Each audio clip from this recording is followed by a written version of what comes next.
বিশ্বখ্যাত আন্তর্জাতিক গণমাধ্যম রয়টার্স বলছে 3টি কারণে আগামী নির্বাচনে ক্ষমতায় আসবে জামায়াত।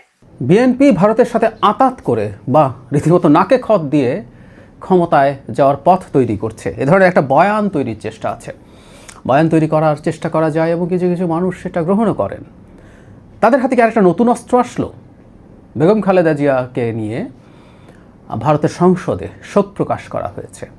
এটা তাদের হাতে আরেকটা অস্ত্র, যেটার মাধ্যমে তারা প্রমাণ করার চেষ্টা করতে পারেন যে বেগম খালেদা জিয়ার এটা করে প্রমাণ দিয়েছে ভারত যে বিএনপি ভারতের সাথে আঁতাত করছে। আসবো এটায় কি বলা হয়েছে সেটা নিয়েও কথা বলবো, কিন্তু তার আগে এক অবিশ্বাস্য আঁতাতের যোগসূত্র দেখানো।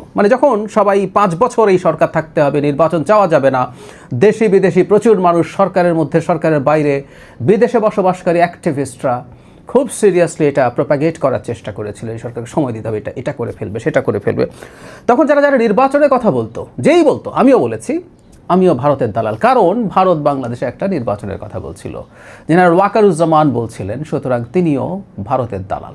সো যারা যারা নির্বাচন চাইতো, বিএনপি চায়, জেনারেল ওয়াকার চায়, আওয়ামী লীগও কখনো কখনো বলেছে ভারত চায়, সবাই একটা নেক্সাস হয়েছে, তারা আদতে ভারতের দালাল, আমিও ভারতের দালাল। প্রচুর শুনেছি, প্রচুর, নির্বাচন চাওয়ার কারণে।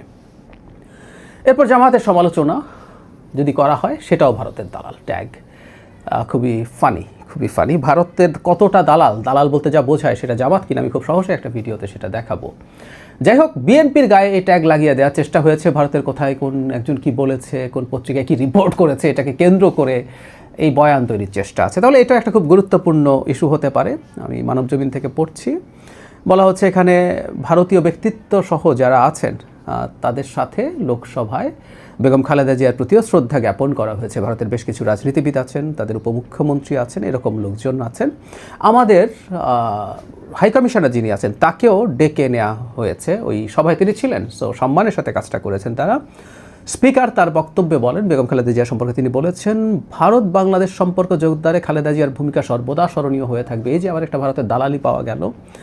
এই শ্রদ্ধা নিবেদন ভারতের সংসদীয় ঐতিহ্যেরই অংশ, যেখানে প্রতিবেশী দেশগুলোর শক্তিশালী নেতাদের স্মরণ করা হয়, যারা রাজনৈতিক জীবন আঞ্চলিক পর্যায়ে গুরুত্বপূর্ণ প্রভাব রেখে গেছেন। বলতেই পারেন বেগম খালেদা জিয়ার সময় এটা খুবই ভালো হয়েছে না, আসলে বেগম খালেদা জিয়া খুবই আত্মমর্যাদার সাথে সেটা রক্ষা করে বাংলাদেশের সম্পর্ক ভারতের সাথে মেনটেন করেছেন। বরং কোনো কোনো ক্ষেত্রে তিনি বেশি টাফ ছিলেন কিনা সেটাও কেউ কেউ আলোচনা করে। সুতরাং উনি কোনোভাবেই তা করেননি, এটাই আসলে আমাদের একটা স্ট্যান্ডার্ড। এবং আমি দৃঢ়ভাবে বিশ্বাস করি জনাব তারেক রহমান, যিনি আমি প্রায় বলি না, অনিবার্যভাবেই বাংলাদেশের প্রধানমন্ত্রী হতে চলেছেন, তিনিও একই জায়গাতেই থাকতে হবে। টাইম ম্যাগাজিনে তিনি কথা বলেছেন, সেটা নিয়ে আমি তার সাক্ষাৎকার, বেশ দীর্ঘ একটা সাক্ষাৎকার ভিত্তিক স্টোরি আছে, সেটা নিয়ে বিস্তারিত আমার অ্যানালিসিস, আমার টেক আমি জানাবো। যাই হোক, কিন্তু ওই যে বলা হলো এটাকে এইভাবে বলতে পারে, কিন্তু আমরা আসলে ভারতের এই প্রবণতাকে কিভাবে দেখব? বেগম খালেদা জিয়া আমাদের ছেড়ে চলে যাবার পর ভারতের পররাষ্ট্রমন্ত্রী জয়শঙ্কর, ভারতের খুবই প্রভাবশালী মানুষ, বাংলাদেশে এসছেন, মোদির শোকবার্তা দিয়ে গেছেন, মোদি অসুস্থ হওয়ার সময় থেকে প্রতিটা মুহূর্তে টুইট করেছেন।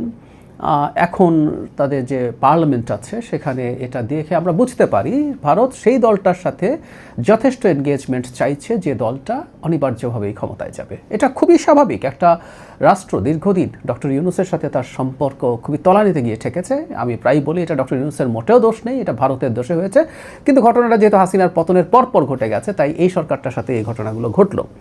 সো ভারত চাইছে সামনে যে সরকারটা আছে সেই সরকারটার সাথে তার ওয়ার্কিং রিলেশনশিপ অ্যাটলিস্ট ধাপে ধাপে শুরু করবে। যদিও ভারত সমমর্যাদার ভিত্তিতে কতটুকু ওয়ার্কিং রিলেশনশিপ এনশিওর করবে বা করতে চায়, সেটা নিয়ে আমার মধ্যে ঘোরতর সন্দেহ আছে, কিন্তু তারা সেটা করতে চায় বলে এই এনগেজমেন্টটা তারা করার চেষ্টা করছে। এটাকে আমি খুবই পজিটিভ সাইন হিসাবে দেখি। আর যারা আছেন তারা বিএনপি ভারতের সাথে আঁতাত করছে বলতে পারেন, এগুলো শিয়ার স্টুপিডিটি।